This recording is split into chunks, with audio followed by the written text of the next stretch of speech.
जय हिंद दोस्तों, स्वागत है आपका आपके अपने YouTube चैनल उत्कर्ष क्लासेस में। तो दोस्तों आज का जो वीडियो रहेगा वो रेशियो एंड प्रोपोर्शन का रहेगा, जिसमें हम 10 क्वेश्चंस डिस्कस करेंगे जो कि रहेंगे बादम सिंह सर की जो बुक थी उसी बुक से रेशियो एंड प्रोपोर्शन के टॉप 10 क्वेश्चन रहेंगे 1 से लेके 10 तक। ओके, तो चलिए दोस्तों जो भी आगे के क्वेश्चन हैं यानी कि टोटल उसमें 105 क्वेश्चन दिए हुए हैं, तो हम उनको भी आगे डिस्कस करेंगे।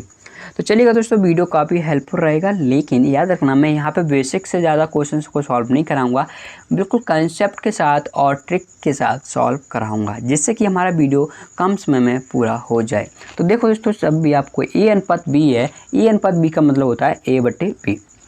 ओके, जो दिया है 7:9 और B अनुपात C दिया है आपको 5:7, तो A अनुपात C की वैल्यू आपको निकालनी है। तो देखो कैसे करेंगे। सबसे पहले इसको लिखोगे A/B। ओके, उसके बाद इसको लिखोगे, लेकिन चिन्ह आपको मल्टीप्लाई का लगाना दोनों के बीच, B/C। ऐसा लिखने के बाद आप क्या देखोगे कि जो वैल्यू निकल कर आएगी वो आएगी, B से B कटेगा तो वैल्यू निकल कर आएगी A/C, और A/C का ही मतलब होता है दोस्तों A/C। ओके, अब इसकी वैल्यू आप रख दोगे तो क्या होगा, देखो A/B की वैल्यू क्या है 7/9। ओके, 7/9 चिन्ह मल्टीप्लाई का है। ओके, B/C की जो वैल्यू होगी वो 5:7 यानी कि 5/7 होगी। ओके, यहाँ से आप देखोगे कि यहाँ से आप क्या देखोगे कि 7 से 7 कटेगा तो जो वैल्यू निकल कर आएगी वो आएगी 5/9, और इसको ही हम लिख सकते हैं, क्या लिख सकते हैं 5:9। क्या लिख सकते हैं दोस्तों 5:9, यानी कि कौन सा ऑप्शन आपका सही रहेगा, ए ऑप्शन आपका करेक्ट होगा। नेक्स्ट क्वेश्चन देखिएगा दोस्तों, मैंने क्या कहा था कि तरीके बदलने से आंसर नहीं बदलते। कई तरीके हैं इसके, लेकिन उन तरीकों को मैं आगे आपको अप्लाई करना सिखाऊंगा, ठीक है ना। नेक्स्ट क्वेश्चन देखिए दोस्तों, यहाँ पे एक कंसेप्ट सिखाने की कोशिश करूँगा कि कभी भी अगर A/4 बराबर B/3 बराबर C/5 बराबर D/3 अगर लिखा हो और आपसे पूछे कि A अनुपात B अनुपात C अनुपात D क्या होगा, A अनुपात यहाँ पे याद रखना क्या होगा।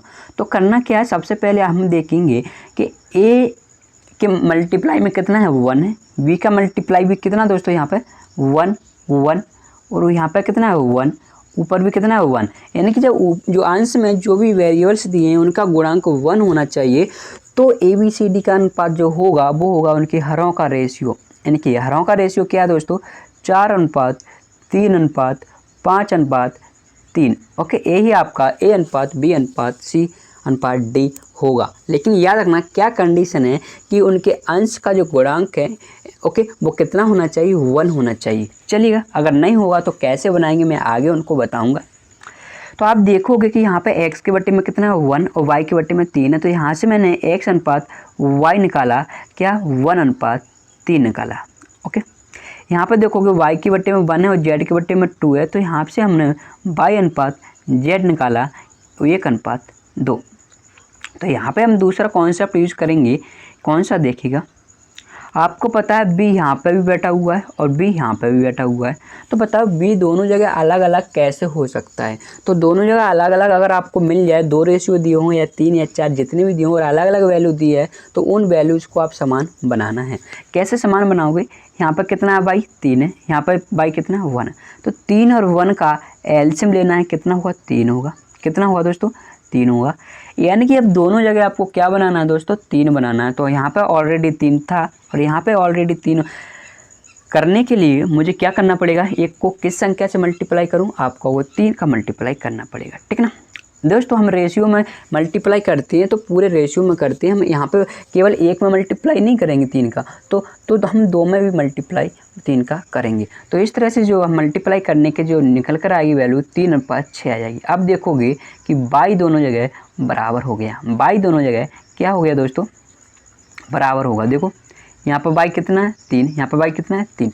अब क्या पूछा आपसे x अनुपात y अनुपात z, जब y हमारा समान हो गया तो x की वैल्यू कितनी हो जाएगी दोस्तों 1। ओके, और y की वैल्यू देखो यहाँ से भी 3 ले सकते हो, यहाँ से भी 3 ले सकते हो, कितनी हो जाएगी 3। और z की वैल्यू यहाँ से लेना है आपको, 6।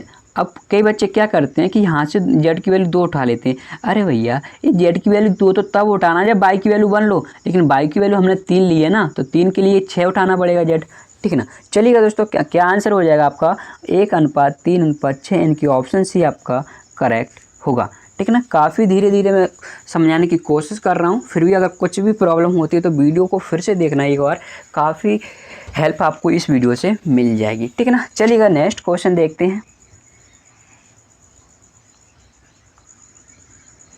देखिए नेक्स्ट क्वेश्चन में क्या दिया है कि 2a/3 इक्वल टू कितना दिया है 75%, b बराबर दिया है 0.6c। तो देखो दोस्तों, इसको हम लिखेंगे 2a/3 बराबर 75% की जो वैल्यू होती है दोस्तों, 100 से भाग करेंगे 75 को, परसेंट हटाएंगे तो निकल कर आएगा 3/4। ओके, मैं बताऊंगा आगे चल के कैसे परसेंट को हम हटाते हैं, कैसे डालते, वैल्यू याद कर लेंगे हम, ठीक है ना। तो 0.6 को हम पॉइंट हटाएंगे तो 10 से भाग देंगे, और 10 से भाग देने के बाद जब हम काटेंगे 2 से तो 3/5 सी आ जाएगा। अब मैंने क्या कहा था, जब भी आपको ABC मिले, ओके, उनके हरों का जो रेशियो होता है वही रेशियो होगा, लेकिन मैंने एक कंडीशन बताई थी कि यहाँ पे और यहाँ पे और यहाँ क्या होना चाहिए, 1 होना चाहिए, लेकिन 1 है क्या आपका वो नहीं है, तो हम बनाने की कोशिश करेंगे। कैसे करेंगे, यहाँ पे कितना है आपका वो 2 है, यहाँ पे कितना है 3 है, यहाँ पे कितना है 3 है। तो दोस्तों 2, 3 और 3 का एलसीएम लेना चाहिए, कितना होगा दोस्तों 6। फिर मैंने कहा कि ABC के जो गुणांक हैं उनका एलसीएम कितना है आपका वो 6। अब इसी 6 से क्या करना है, इन तीनों में भाग कर देना है। यहाँ पे भी 6 का भाग करना है ए में, और यहाँ पे भी मैं कहूँ कि हर से मल्टीप्लाई कर दो, मतलब या तो अंश को भाग कर दो या हर को मल्टीप्लाई कर दो, एक ही बात है, ठीक है ना। यहाँ पे भी 6 से मैं मल्टीप्लाई कर दूंगा हर में। ओके, चलो देखते हैं आगे क्या होता है।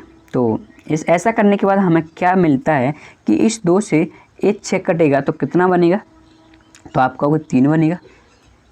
इस 3 से ये 6 कटेगा तो 2 बनेगा, और इस 3 से ये 6 कटेगा तो 2 बनेगा। अब आप देखोगे कि ABC का जो गुणांक है वो 1 हो गया। देखो आप, 3 हट गया, दोनों B और C का 3 भी हट गया और A का 2 भी हट गया। तो अब हर का जो रेशियो होगा वो A/B/C होगा। तो देखोगे कि ये कितनी वैल्यू हो जाएगी दोस्तों, 9 हो जाएगी।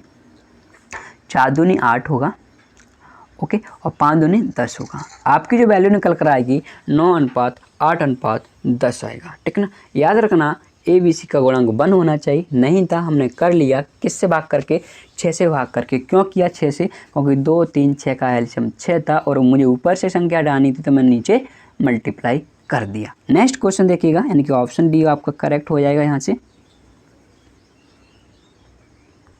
नेक्स्ट क्वेश्चन देखिएगा कि यदि 3x बराबर 5y बराबर 4z दिया है तो आपको x/y/z निकालना है। तो देखिए दोस्तों, मैंने सिर्फ एक ही कंसेप्ट बताया है कि जब भी आपको इस तरह से मिल जाए कि बराबर वैल्यू मिल जाए 5y बराबर 4z, तो मैंने एक कंसेप्ट आपको बताया है कि अगर इस तरह से दिया हो तो x, y और z का गुणांक कितना होना चाहिए, 1 होना चाहिए। तो उनके हर का रेशियो ही x/y/z होगा। तो देखो मैंने क्या बस सिखाया था आपको, इस 3 का, इस 5 का और इस 4 का एलसीएम लोगे कितना हो जाएगा आपका, कुछ 60 हो जाएगा। दोस्तों ये तरीका बेस्ट तरीका, मैं सिर्फ एक ही कॉन्सेप्ट से आपको क्वेश्चन सॉल्व करना सिखा रहा हूँ। यहाँ पर दूसरा कॉन्सेप्ट भी मैं बता सकता हूँ, लेकिन उसकी ज़रूरत नहीं है आपको याद करने की। देखो ओके, ऐसा करने के बाद मैंने कहा था जब एलसीएम ले लिया आपने x, y, z के गुणांकों का, तो उससे क्या कर दीजिएगा, भाग कर दीजिएगा। यानी यहाँ पे भी 60 का भाग करोगे, यहाँ पे भी 60 का भाग करोगे और यहाँ पे भी 60 का भाग करोगे। ओके, आप इस कॉन्सेप्ट से सॉल्व करेगा, आपको आगे बहुत हेल्प मिलेगी, ये मैं आपसे कहना चाहूँगा, ठीक है ना। क्योंकि दोस्तों यहाँ पर 3 है और यहाँ पर 15 हो जाता और यहाँ पर 20 हो जाता तो अभी हम 60 का ही भाग करते। मैं क्या कह रहा हूँ, यहाँ पर 3 है, यहाँ पे 15 और यहाँ पे अगर 20 हो जाता तो अभी हम 60 का डिवाइड करते, क्योंकि 3, 15 और 20 का एलसीएम कितना होता है, 60 होता है। लेकिन बच्चे क्या करते हैं, इन दोनों का मल्टीप्लाई कर लेते हैं। तो यहाँ पे अगर 15 हो गया और यहाँ पे 3 हो गया तो प्रॉब्लम हो सकती है, वैल्यू ज़्यादा बड़ी आ सकती है, ठीक ना। चलो तो आप क्या देखोगे, आपके 3 से इसको काटेंगे क्या आएगा, 20 आएगा। 5 से काटेंगे तो 12 आ जाएगा और 4 से काटेंगे तो 15 आ जाएगा। अब आप देखोगे कि एक्स वाई जेड का गुणांक 1 हो गया, तो हर का जो रेशियो होगा वो एक्स अनुपात वाई अनुपात जेड होगा। यानी कि क्या हो जाएगा दोस्तों, 20 अनुपात 12 अनुपात 15, ठीक है ना। यानी कि ऑप्शन आपका कौन सा करेक्ट होगा, ऑप्शन बी आपका करेक्ट होगा, ठीक है ना। चलो एक क्वेश्चन और सॉल्व कराने की कोशिश करूँगा यहाँ आपसे कि अगर कभी भी 3a बराबर 15b बराबर 20c मिले तो बताओ a अनुपात b अनुपात c क्या होगा। तो यहाँ पर देखोगे आपने क्या देखा कि इस 3 का, इस 15 का और 20 का एलसीएम लोगे तो भी 60 आएगा। अब इस 60 से क्या करोगे, भाग कर दोगे तीनों में, तो 60 से 60 भाग कर देंगे तो फिर आप वही प्रोसेस करोगे, ठीक है ना। तो इस 3 से इसको काटोगे 20 जाएगा, इस 15 से इसको काटोगे 4 जाएगा, इस 20 से इसको काटोगे 3, तो क्या अनुपात हो जाएगा, 20 अनुपात 4 अनुपात 3। ओके, कितना अच्छा क्वेश्चन था और उनको हमने कैसे कर दिया, बाकी में अच्छी तरीके से कर दिया। बच्चा क्या करता है, रट लेता है, इन दोनों को मल्टीप्लाई कर देगा, अगर ए चाहिए तो, और बी चाहिए तो अगर ए चाहिए तो इन दोनों का मल्टीप्लाई, ओके, अगर ए चाहिए तो इन दोनों का मल्टीप्लाई, और बी चाहिए तो इन दोनों का मल्टीप्लाई, और सी चाहिए तो इन दोनों का मल्टीप्लाई, फिर बाद में काटेगा। यार दिक्कत ही दिक्कत है, ऐसे करो, कोई दिक्कत नहीं है, कभी भी आपको भाग देने की ज़रूरत बाद में इस रेशियो में नहीं पड़ेगी, यहीं पे भाग दे रहे हैं ना हम तो। चलो देखिए दोस्तों, क्वेश्चन देखिएगा कि यदि 5.5a बराबर 0.65b हो तो ए अनुपात b क्या होगा। बाकी सिंपल है क्वेश्चन, कोई भी तरीका नहीं है। देखो इसको हम लिखेंगे 550a बराबर, इसको लिखेंगे 65b। आप कहोगे ऐसा क्यों लिख दिया, अरे भैया यहाँ से पॉइंट हटाएंगे, यहाँ से पॉइंट हटाएंगे तो यहाँ पे एक जीरो एक्स्ट्रा बढ़ेगा, याद रखना, ओके। या मैं कहूँ कि आप ऐसा करिएगा, अगर ऐसा समझ में नहीं आ रहा है तो आपको ऐसा करिएगा, देखो यहाँ पे भी आप 100 का मल्टीप्लाई करिएगा और यहाँ पे भी आप 100 का मल्टीप्लाई करिएगा, ठीक है ना। तो आप देखोगे कि जो 0.65 में 100 का मल्टीप्लाई करेंगे तो 65 बचेगा, ओके, और इसमें सब 100 का मल्टीप्लाई करोगे तो 550 आएगा, ठीक ना। अब आप क्या देखोगे, यहाँ से काट, इसको सॉल्व करोगे, 5 से काटेंगे 110, 5 से इसको काटेंगे 13, यानी कि ये यहाँ पे v है, ओके, यहाँ पे v है बराबर 13v, ओके। अब इसका एक और तरीका होगा, क्या करना, यहाँ पे 13 को लाना, जैसे कि इसको आप a के बटे में लाना, कैसे, इसको मैं लिख सकता हूँ a अपॉन 13 बराबर, ओके, और इस 110 को b के बटे में आप भेज देना, ओके। भेजना आ रहा है कि नहीं आ रहा है, देखो मैं बताता हूँ। क्या करना है, इसको आपको यहाँ पे भेजना है इसके बटे में, और इसको आपको यहाँ पे भेजना है इसके बटे में, ठीक है ना। क्यों भेजना है, मैंने आपको बताया था कि ऊपर 1 होना चाहिए, तो आप देखोगे कि ऊपर 1 हो गया ना इसके 1 में, तो अनुपात भी क्या हो जाएगा, ये अनुपात भी 13 अनुपात 110 हो जाएगा, यानी कि ऑप्शन कौन सा, डी आपका करेक्ट होगा, ठीक है ना। चलो वैसे भी यहाँ से एक और तरीका था यहाँ से निकालने का कि ए को बी के बटे में लाते, या ए को बी के बटे में या बी को ए के बटे में, तो भी वही एक ही बात है, लेकिन आप एक ही तरीका याद रखिएगा, ज़्यादा कंफ्यूज आपको नहीं करूँगा। चलिएगा नेक्स्ट क्वेश्चन देखते हैं। देखिए दोस्तों, प्रश्न देखिएगा कि यदि a प्लस बी अनुपात b अनुपात c अनुपात c प्लस a आपको दिया है 6 अनुपात 7 अनुपात 8, ओके, तो आपको ए बी सी बी दिया है 14। देखो दोस्तों, ये एग्जैक्ट वैल्यू दी है 14, ओके। अब तो पूछा है कि सी का मान क्या होगा। तो देखिए दोस्तों, हमने क्या किया, सबसे पहले यहाँ से ए बी सी की वैल्यू कितनी दी थी, 14 दी थी, तो मैंने कहा ए बी सी की वैल्यू आप रेशियो में निकालो। तो आप कहोगे अगर मैं रेशियो इनको ऐड कर दूं तो 21 आर बनेगा, यानी कि 21 रेशियो बनेगा, 21 यूनिट बनेगा। ये आर मैंने इसलिए माना है 21 रेशियो बनेगा, ठीक है। लेकिन ऐड करने के बाद आप देखोगे कि ए कितने बार आ जाएगा, ए कितनी बार आ जाएगा, 2 बार आ जाएगा, और बी भी कितनी बार आ जाएगा, 2 बार आ जाएगा, और सी भी कितनी बार आ जाएगा, 2 बार। यानी कि जो 21 आर है ना, इसमें A B C 2 bar add हुआ है, तो मैंने क्या कर दिया, इसको भाग कर दिया 2 से, तो ये वैल्यू निकल कर आएगी, वो आ जाएगी ए प्लस बी प्लस सी, क्यों 2 से भाग किया, आपने देखा A B C 2 bar add हो गया तो मैंने 2 से भाग कर दिया, तो ए प्लस बी प्लस सी निकल कर आ गया, जिसकी वैल्यू प्रश्न में कितनी दी है 14, यानी कि 21। आर की जो वैल्यू है दोस्तों 21 r/2 की जो वैल्यू है वो कितनी दी है 14, एग्जैक्ट वैल्यू है दोस्तों 14, याद रखना। यहाँ से आप आर की वैल्यू निकालोगे तो जो वैल्यू निकल कर आएगी, इसको काटेंगे 7 से 3, इसको काटेंगे 7 से 2, ओके, ये 2 उधर जाएगा तो 4/3, ओके। देखो दोस्तों आर की वैल्यू आपको कितनी निकल कर आएगी 4/3 निकल कर आएगी। लेकिन दोस्तों अगर आपको ए प्लस बी प्लस सी 14 दिया है और सी की वैल्यू चाहिए, तो मैं कहूँगा कि बताओ अगर मैं ए प्लस बी की वैल्यू निकाल लूँ तो सी की वैल्यू हमें मिल जाएगी। आप कहो क्यों, अरे भैया यहाँ पे ए प्लस बी निकल आएगा तो सी की वैल्यू हम आसानी से निकाल सकते हैं। चलो आप देखोगे कि ए प्लस बी की जो वैल्यू है रेशियो में वो कितनी है दोस्तों 6 रेशियो, यानी कि हमें 6 रेशियो की वैल्यू चाहिए तो 6 का मल्टीप्लाई करेंगे दोनों साइड, तो जो निकल कर आएगी दोस्तों 8, यानी कि 8 किसकी दोस्तों ए प्लस बी की वैल्यू है, ओके। तो आपको पता है कि ये सबका योग कितना दोस्तों 14 है और ए प्लस बी उसमें कितना है 8 है, तो सी कितना हो जाएगा 6 हो जाएगा, ओके। चलो देखो आपको ए प्लस बी कितना निकल कर आया, तो आप कहोगे 8 निकल कर आया। अरे भैया ए प्लस बी 8 है तो सी कितना हो जाएगा, आप कहोगे 6 हो जाएगा, ओके। चलो नेक्स्ट क्वेश्चन देखते हैं कि ऑप्शन ये आपका करेक्ट होगा। यहाँ से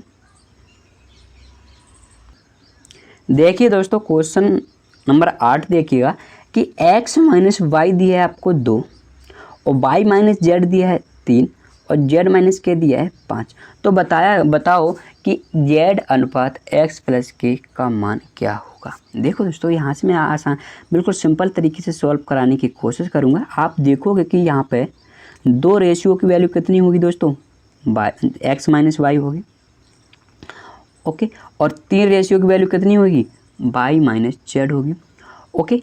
और आगे देखोगे तो देखोगे कि जो 5 की जो वैल्यू है वो कितनी है z माइनस के है, ओके, यानी कि 5 रेशियो की वैल्यू कितनी है z माइनस के है। बस प्रश्न सॉल्व हो गया। कैसे करना है आगे देखिएगा।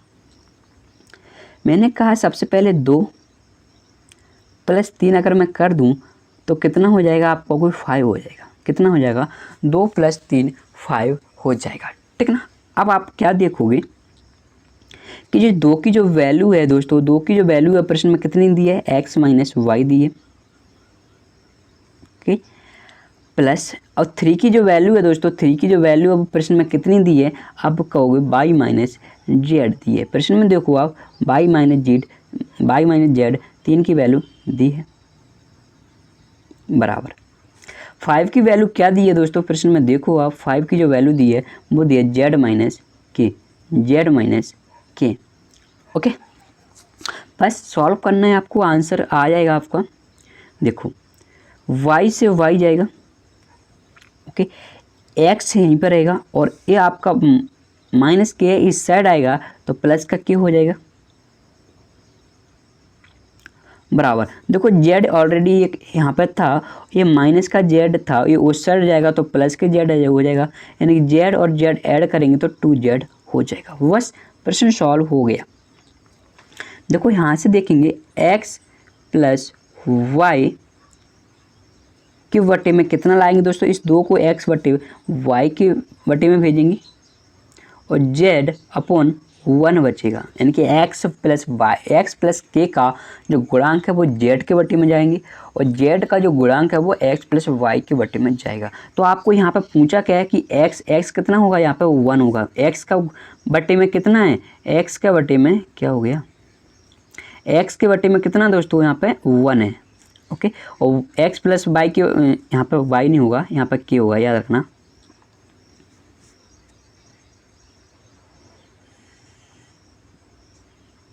ओके यहाँ पे क्या होगा दोस्तों के होगा यहाँ पे,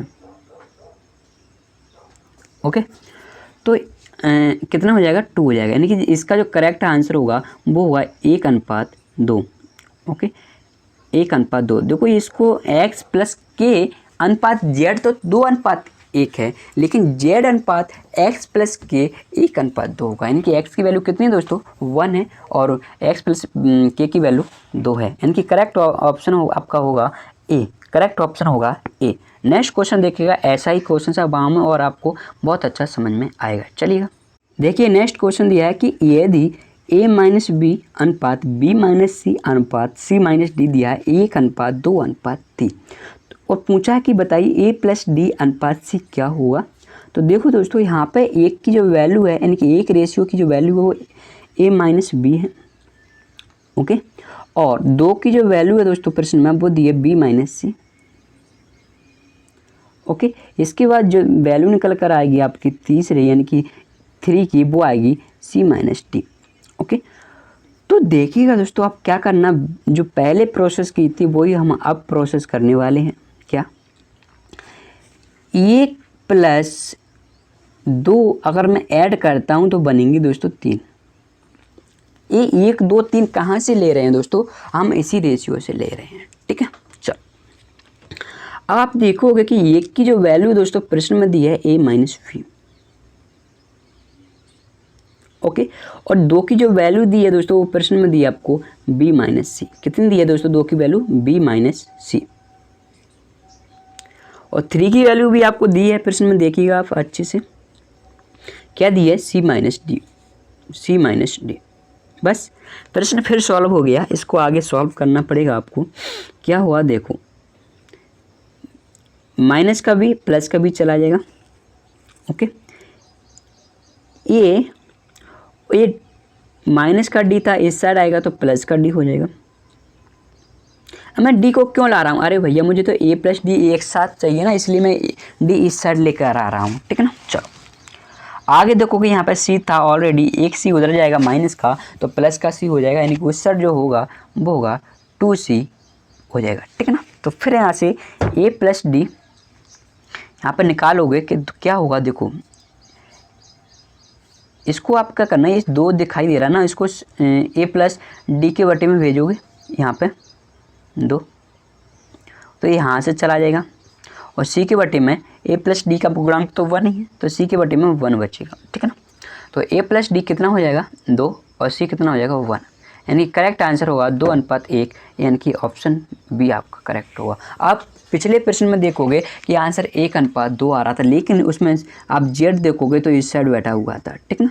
सिर्फ उसका वो बदल दिया था, उन्हें उसको उल्टा कर दिया, ठीक है ना। कोई ज़्यादा दिक्कत नहीं है दोस्तों, ओके। चलो मैंने क्या किया, a प्लस डी को एक साथ ले लिया दोस्तों, यहाँ पे देखो एक साथ ले लिया, तो आप देख सकते हो। नेक्स्ट क्वेश्चन देखते हैं दोस्तों,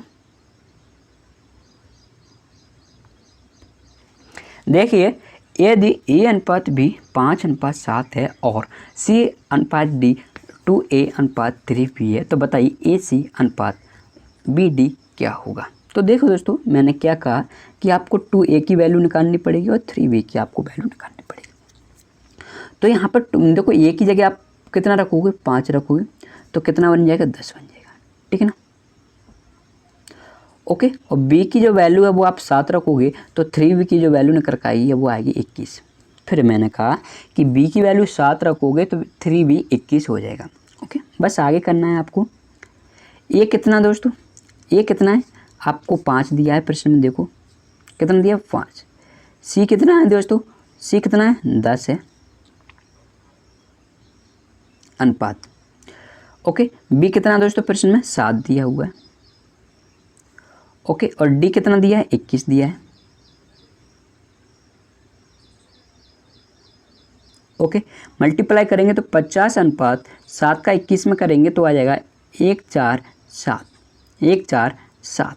कौन सा आंसर करेक्ट होगा आपका, ऑप्शन बी आपका करेक्ट होगा, ओके।